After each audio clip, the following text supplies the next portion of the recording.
Bonjour à tous, bienvenue sur Enzo TV, je suis Enzo Foucra. On se trouve actuellement à Escalform à Villemomble et aujourd'hui je vais vous proposer une séance de prise de masse musculaire pour les pectoraux. Donc cette séance va se composer de 4 exercices, 3 exercices de base et un exercice d'isolation. En exercice de base on aura le développé couché, le développé incliné et les dips.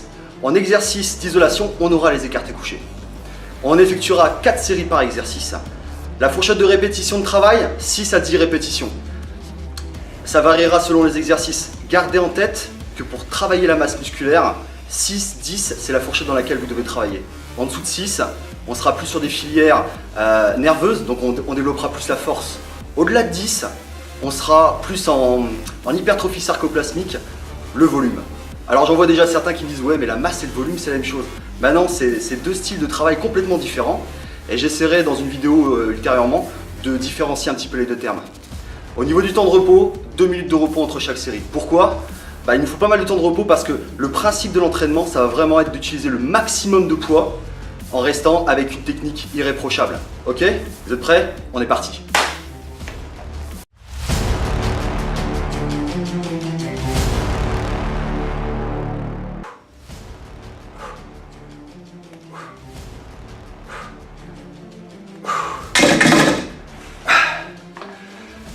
Ok, avant de commencer, je vais faire une petite aparté sur le rôle de l'échauffement et son importance. En fait, cette étape, elle est un peu trop boudée, elle est un peu trop zappée par les pratiquants, alors qu'en fait, elle est primordiale pour vraiment réaliser une séance de qualité. Un bon échauffement, ça va vous apporter deux choses. La première des choses, c'est l'assurance de vous prémunir contre d'éventuelles blessures.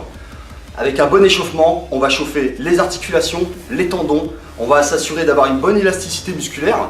Et la deuxième des choses, on va maximiser notre potentiel de séance. Comment ? On va améliorer la vascularisation.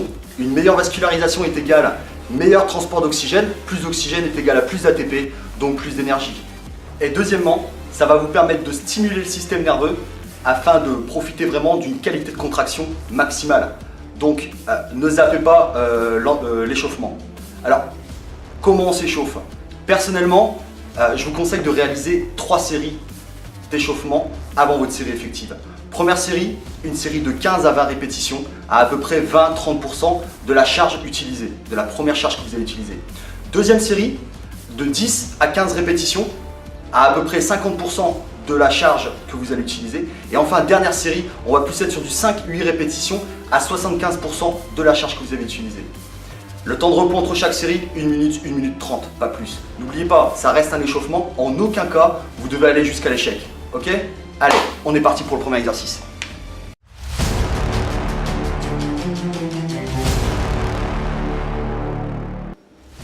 On est parti pour le premier exercice, le développé couché. On ne le présente plus, ça reste l'exercice phare pour le développement des pectoraux. C'est un exercice polyarticulaire, comprenez par là qu'il va non seulement travailler effectivement les pectoraux, mais il va aussi développer l'avant de l'épaule, les triceps et les dentelés. Donc le développé couché peut paraître simple d'exécution, mais ça reste un mouvement qui reste très technique. Donc je vais vous donner 2 astuces pour vraiment potentialiser votre exécution du développé couché. La première d'entre elles, maintenir les omoplates collées contre le banc. Ça va vous assurer quoi ? Ça va vous assurer pendant le mouvement de poussée de garder l'épaule en position basse et de s'assurer que l'ensemble, 100% de la tension que vous allez accumuler sera focalisée sur les pectoraux. Si vous ne gardez pas les omoplates collées contre le banc, qu'est-ce qui se passe ? Regardez, c'est très simple. J'ai mon omoplate qui va faire saillie, j'ai mon épaule en fin de poussée qui va légèrement se projeter vers l'avant. Je perds cette fameuse tension au niveau des pectoraux et c'est les épaules qui vont prendre le relais. C'est pas du tout ce qu'on veut. On veut maintenir 100% des tensions au niveau, 100% de la tension au niveau des pectoraux. Donc gardez bien les omoplates collées contre le banc. La deuxième astuce, s'il vous plaît, ne verrouillez pas complètement les bras en fin de poussée. Pourquoi ? Pour 2 raisons. Une raison préventive et une raison, on va dire, d'efficacité de mouvement, d'efficacité de travail. La préventive, c'est bien simple. Si vous verrouillez brutalement et complètement les bras en fin de poussée, qu'est-ce qui se passe ? Vous allez accumuler un stress au niveau du tendon, au niveau de l'articulation. Un tendon qui est stressé, c'est un tendon qui va finir par s'enflammer. Et un tendon enflammé, ça mène à quoi ? Ça mène à une tendinite. Donc ne verrouillez pas les bras complètement. La deuxième raison, c'est plus pour une efficacité de travail. Encore une fois, regardez ce qui se passe. En début de mouvement, toute la tension est sur le pectoral. Jusque là, c'est ce qu'on recherche. Sauf que si je verrouille brusquement mon bras en fin de mouvement, qu'est-ce qui se passe? Il va y avoir un transfert de tension et c'est mon triceps qui va prendre le relais. C'est pas ce qu'on veut. Donc, gardez cette légère souplesse, ce petit flex au niveau du coude lorsque vous faites votre développé couché. D'accord? Allez, on est parti pour l'exécution. Donc, on s'allonge sur le banc, les yeux au niveau de la barre.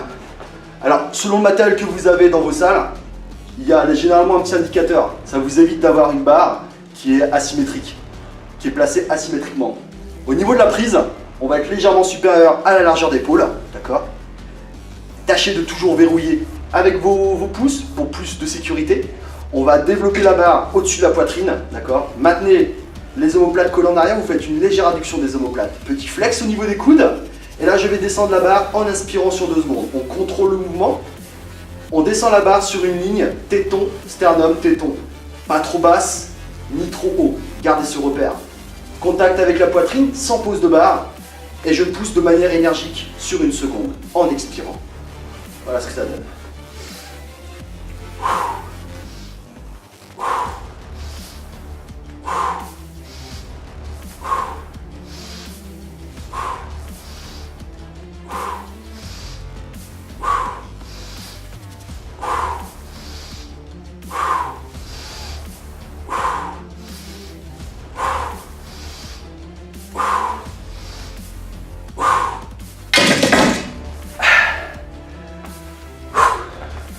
Voilà, c'était le développé couché.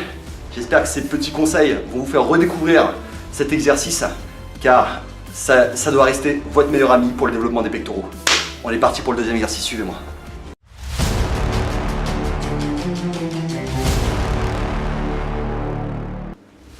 Deuxième exercice, le développé incliné. Cette fois-ci, on va travailler la partie haute, la partie claviculaire des pectoraux. Ok? Allez, je vous montre l'exécution. Donc on s'installe sur le banc, les yeux sous la barre, écartement légèrement supérieur à la largeur d'épaule. On va crocheter avec les pouces, on va développer la barre au-dessus de la poitrine, les épaules en position basse, donc on va faire une adduction des omoplates, coller contre le banc. Et là, l'erreur qui est souvent commise, c'est d'en fait descendre la barre trop haut au niveau de la clavicule, voire limite à ras du cou. Là, vous allez stresser l'épaule. Descendez la barre sur la partie haute des pectoraux. J'inspire en descendant, sur 2 secondes, contact avec la barre sans la poser. J'expire en gardant quoi? Ce petit flex au niveau des coudes. J'inspire, je pousse de manière énergique sur 1 seconde. Allez, c'est parti.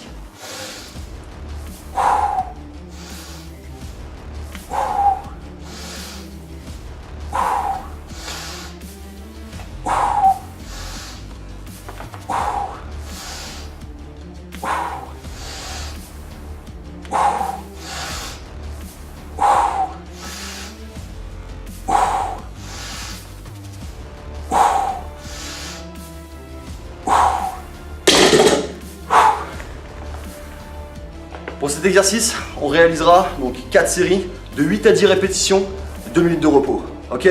Allez, on est parti pour le troisième.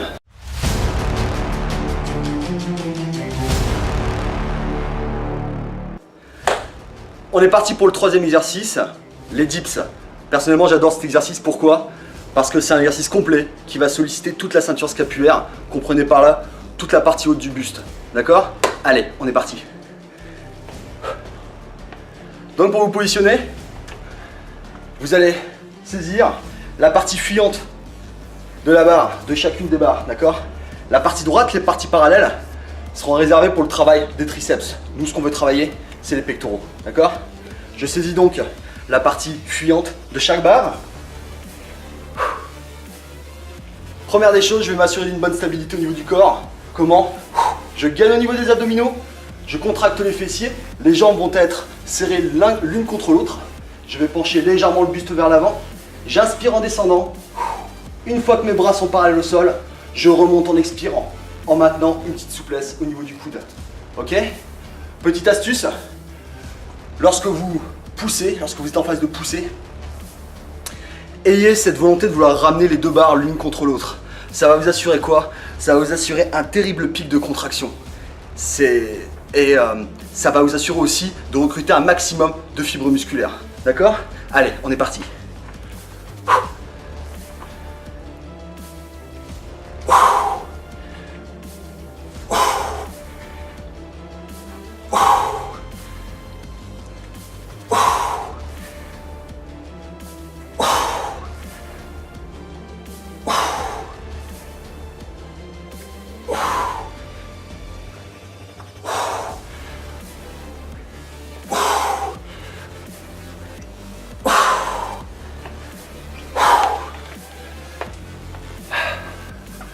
J'adore la sensation que procure cet exercice.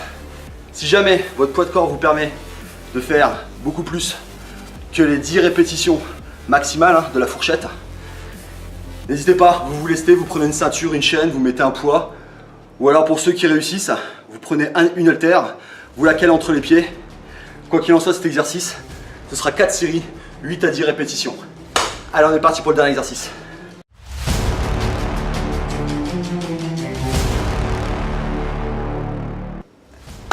Dernier exercice, les écartés couchés. C'est l'exercice d'isolation monoarticulaire qui veut dire que là, sur ce type d'exercice, seuls les pectoraux vont entrer en action, aucun muscle connexe, hein. Pas d'avant d'épaule, pas de triceps, vraiment que les pectoraux.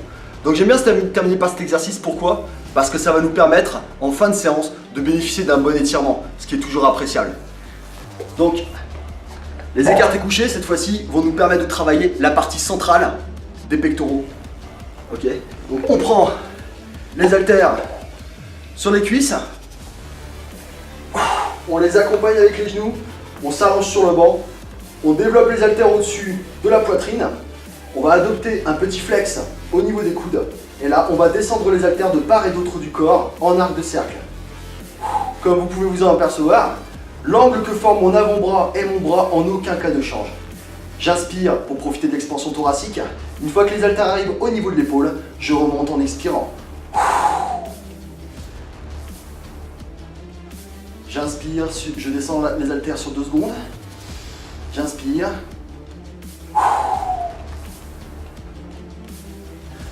J'inspire. Ne descendez pas trop bas, hein. Si vous sentez qu'il y a beaucoup plus d'étirement sur l'épaule que sur le pectoral, c'est que vous avez descendu trop bas. On ne descend pas sur la ligne d'épaule, on garde les pectoraux sous tension. Je remonte. En fin de mouvement, ne joignez pas les haltères. Petite astuce, imaginez-vous serrer un arbre qui est trop gros pour vous. Et là, vous contractez. Allez, c'est parti pour notre série.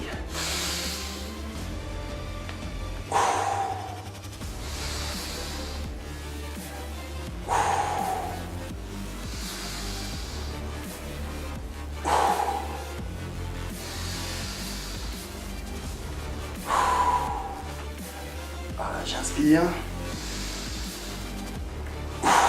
J'expire, je contracte. J'inspire.